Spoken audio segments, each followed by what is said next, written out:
Hello दोस्तों, नमस्ते। मैं पूजा सिंह आपके हिंदी एजुकेशन क्लासेस में आपका स्वागत करती हूँ। और कल हमारा टॉपिक था भाषा पर, और उसी को निरंतर आगे बढ़ाते हुए आज हम बात करेंगे कि भाषा की प्रकृति क्या होती है। भाषा की प्रकृति अर्जित संपत्ति नहीं होती है। भाषा जिसमें कि हम भाषा को एक मानव अपने परिवेश से ही भाषा को अर्जित करता है, और भाषा परिवेश में रहकर सीखी जाती है।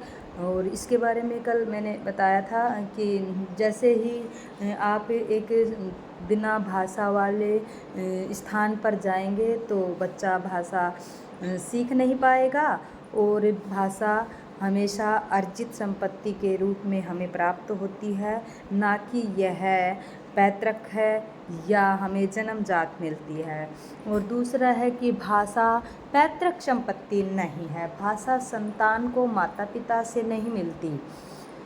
यदि ऐसा होता तो भारतीय लड़का लड़की भारत से बाहर कहीं रहकर बिना प्रयास के ही हिंदी समझ ले और बोल ले, और हिंदी के अलावा अंग्रेजी भाषा या कोई भी भाषा जब भारतीय बच्चा कहीं भी विदेश में रहे या कहीं भी रहे और अपने वहाँ पे जन्म ले, तो वो अनायास ही अपने माता पिता से वह भाषा बोलना सीख जाए। नहीं, यह अपनी मेहनत और प्रयास से सीखी जाती है।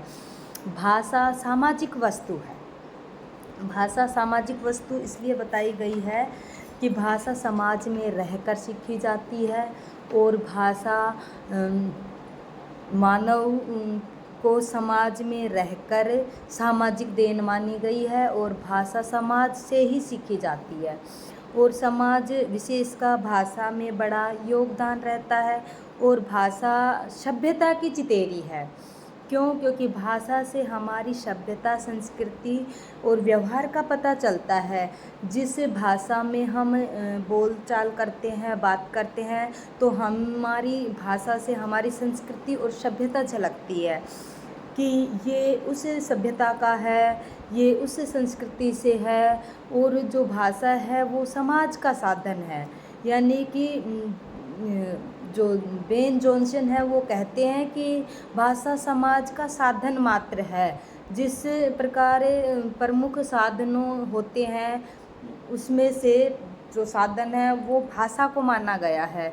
तो भाषा है जो समाज का साधन माना गया है।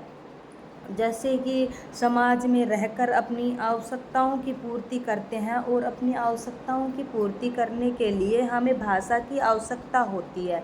क्योंकि अगर भाषा नहीं है तो हमें अपनी आवश्यकताओं की पूर्ति करने में कठिनाई पैदा होगी, और हम अपने मनोभावों को प्रकट नहीं कर सकते। भाषा है जो कि अर्जन या अनुकरण द्वारा सीखी जाती है। जैसे कि हमें अनुकरण का मतलब है कि किसी को देखकर सीखना, यानी उसका जैसा ही व्यवहार करना। अनु यानी पीछे, और करण यानी करना। यानी कि जैसे कि बच्चे का जब जन्म होता है तो वो धीरे धीरे अपने मम्मी पापा का अनुकरण करना स्टार्ट कर देता है। वो देखता है कि अपने माँ बाप कैसी भाषा का प्रयोग कर रहे हैं, वह भी धीरे धीरे उसी भाषा को सीखने लगता है और उसका अनुकरण करता है। तो भाषा एक अनुकरणशील साधन है या अनुकरणशील द्वारा सीखी जाती है। भाषा निरंतर परिवर्तनशील है, यानी कि समय समय पर भाषा को परिवर्तन या परिशोधन की आवश्यकता होती है। जैसे 4 कोश पर पानी और 8 कोश पर वाणी चेंज होती है, वैसे ही आवश्यकता के अनुसार भाषा भी परिवर्तन होती रहती है। भाषा का कोई